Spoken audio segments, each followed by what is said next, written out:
مساء الخير يا شباب، عاملين ايه؟ حلقة جديدة من حلقتنا النهاردة هنتكلم فيها عن صفقات النادي الأهلي.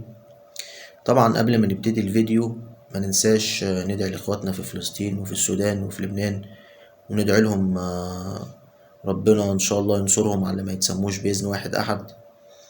ما ننساش ندعي لإخواتنا في غزة وإن شاء الله ربنا ينصرهم على ما يتسموش بإذن واحد أحد.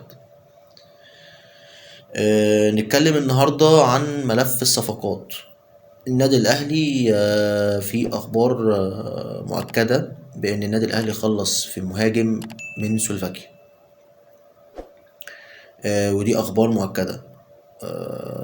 النادي الأهلي خلص لعيب من سلوفاكيا، ولعيب تحت السن 22 سنة، بيلعب في مركز المهاجم.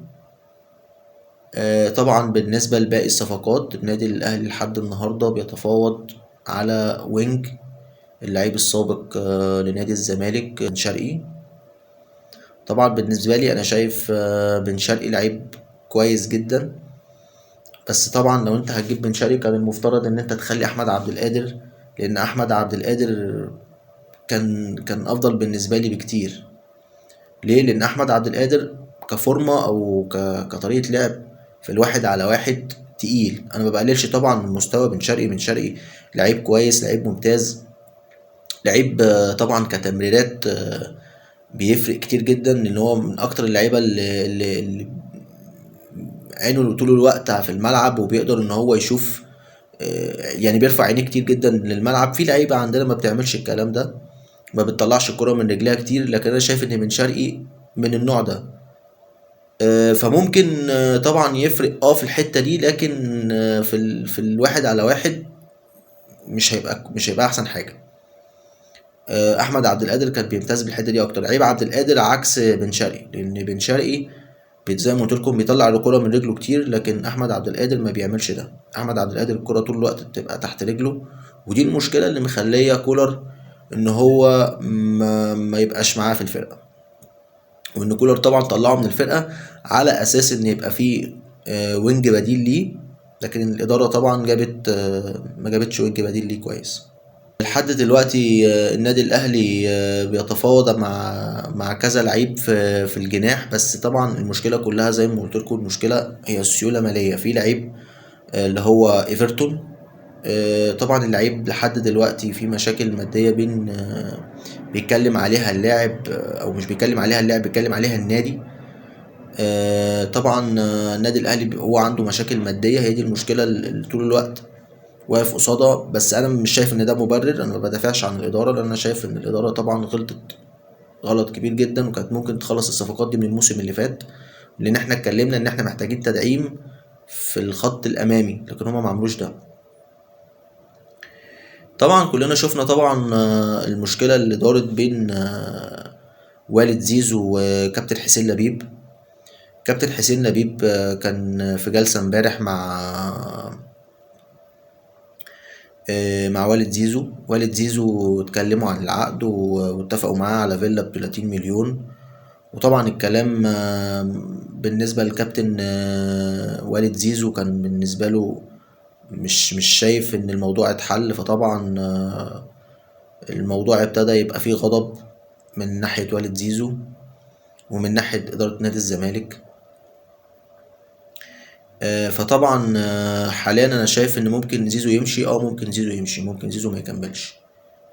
لكن اللي حابب اعلق عليه في الموضوع ده، طبعا انا بالنسبه لي احمد زي زيزو كلاعب لعيب كويس جدا، لكن حته يكون موجود في النادي الاهلي دي امنيات. لكن انا شايف ان الموضوع مش هيبقى سهل، لان المقابل المادي اللي بيتكلم عليه كابتن والد زيزو كبير جدا.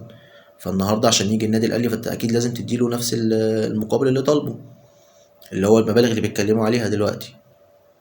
فكونك النهارده ان انت مش عارف تعمل ده، وان انت اصلا مش عارف تتفاوض مع لعيبه، فانت هتتفاوض مع زيزو، الموضوع هيبقى صعب طبعا. النادي الاهلي لو كان عايز يخلص زيزو كان ممكن يخلصه، لكن انا شايف ان النادي الاهلي دلوقتي المشكله الكبيره اللي بيقابلها هي مشكله السيوله. طبعا مشكله الماديات، بان مفيش سيوله دولاريه، ومفيش كمان برضو مش هيقدر ان هو يدفع المبالغ دي لزيزو. لان طبعا زي ما قلت لكم ان لو حاجه زي كده حصلت تعمل مشاكل كتيره جدا في اوضه اللبس. نرجع نتكلم حته التلميح. طبعا زي ما قلت لكم انا شايف ان دي بس، يعني انا شايف ان والد زيزو بيلوي دراع الاداره عشان خاطر يعرفهم ان زيزو بيجيله عروض، فلو مش هتلحقوا تخلصوا نلحق نشوف العرض. فالعرض ممكن زيزو يمشي، بس لا، انا شايف ان زيزو ممكن يخرج لاي فرقه خليجيه في السعوديه مثلا، لانه كان جاي له عرض في السعوديه، مش فاكر كانت من فرقه ايه كده، تقريبا اسمها فرقه الاخدود ولا ممكن يكون فرقه الاتفاق السعودي على حسب. لكن طبعا الاداره طبعا رفضت ده وما باعتوش، واستمرت ان هو يكون متواجد معاهم مع الفرقه. ودي بصراحة حاجة أنا شايفها ما كانتش في مصلحة نادي الزمالك. كان المفترض إن أنت تبيعه لو أنت شايف إن أنت مش هتقدر تكسب منه. لو مش هتقدر تكسب منه حتى على الأقل فنيا، كنت ممكن تكسب منه ماديا، وكنت ممكن دلوقتي تجيب لعيبة، وكنت ممكن حتى العرض اللي كان جاي لزيزو كان في كلام بيتكلم على العرض ب5 مليون دولار على ما أعتقد. المبلغ ده كان جاي من فرقة خليجية، لكن الإدارة يعني أنا شايف إن هي ما نفذتش اللازم المفروض تعمله، إن هي تبيعه. فبالتالي إن أنت النهاردة عرضت نفسك وعرضت الجماهير لمشاكل، وعرضت الموضوع لصراع ما بين اللعيبة وما بين الجمهور وما بين الإدارة. فبالنسبة لأحمد سيد زيزو ممكن يكون موجود في النادي الأهلي؟ لا، مش هيبقى موجود في النادي الأهلي، لأن زي ما قلت لكم عشان يكون موجود في النادي الأهلي لازم يدفع له المقابل المادي اللي طالبه من نادي الزمالك. هل النادي الأهلي يقدر يعمل ده؟ لا، مش طبعا النادي الأهلي مش هيدفع المبالغ دي. ممكن زيزو يجي النادي الاهلي ده، ممكن بقى ان شاء الله بقى ايه في الميركاتو الجاي، نشوف بقى الاداره دي ناويه تعمل ايه، ونشوف الدنيا هتبقى ماشيه ازاي. ساعتها نقدر نتكلم ونشوف بقى، نحلل الموضوع ونشوف اذا كان ممكن يجي النادي الاهلي ولا لا. فالنادي الاهلي انا شايف ان هو بيبقى فيه تفاوض، بيبقى فيه تحركات، بس لحد دلوقتي اللي قدروا يوم ما يحسموا صفقته هو مهاجم بس، مهاجم تحت السن، ده الكلام اللي داير لحد دلوقتي. ودي مصادر مؤكده. لكن بالنسبه اللي زي ما قلت لكم الونجات، كلام دلوقتي فيه كلام مع بن شرقي، بس لحد دلوقتي مفيش حاجه يعني، مفيش اي حاجات. المقابل المشكله كلها في المقابل المادي. المقابل المادي لحد دلوقتي هي دي بس اللي عامله زرجنه شويه مع الاداره. ده بيتكلم في 2 مليون دولار، ده يقول له لا انا عايز هديك $1,000,000، ده يقول له 2.5 مليون، ده يقول له لا 1,000,000، ده يقول له 1.5 كده يعني. فالنادي الاهلي بيحاول ان هو يحسم الصفقه باقل مبالغ، عشان طبعا المبلغ اللي طالبه بن شرقي هو مبلغ كبير، مش مبلغ قليل. فاتمنى موضوع الصفقات ينتهي بسرعه. في حاجه كمان حابب اتكلم عليها، ان احنا محتاجين ان احنا ندعم برضو خط الدفاع. عندنا مشاكل طبعا، زي ما قلت لكم الفيديو اللي فات، محتاجين ندعم لعيبه كتيره جدا، حتى خلاص عامل السن بيفرق كتير جدا. حسين الشحات زي ما انتوا شايفين، محتاجين وينج برضو يبقى مع حسين الشحات، عشان خاطر حسين الشحات انا شايف ان هو مش في مستواه اللي احنا شايفينه خلال الفترات اللي فاتت وخلال الكام سيزون اللي عدى. فانا شايف ان ادارة النادي الاهلي لحد دلوقتي ما حسمتش الصفقات اللي احنا محتاجينها. فاتمنى ان ادارة النادي الاهلي تلحق تحسم الصفقات. اتمنى من ادارة النادي الاهلي انها تتحرك في اسرع وقت. يناير بيعدي والموضوع هيبقى صعب، واحنا داخلين على بطولات كبيرة، ولازم تلحق الصفقات اهم حاجة الصفقات. وهنرجع نتكلم مرة واتنين وتلاتة، الصفقات ده اهم حاجة عندنا.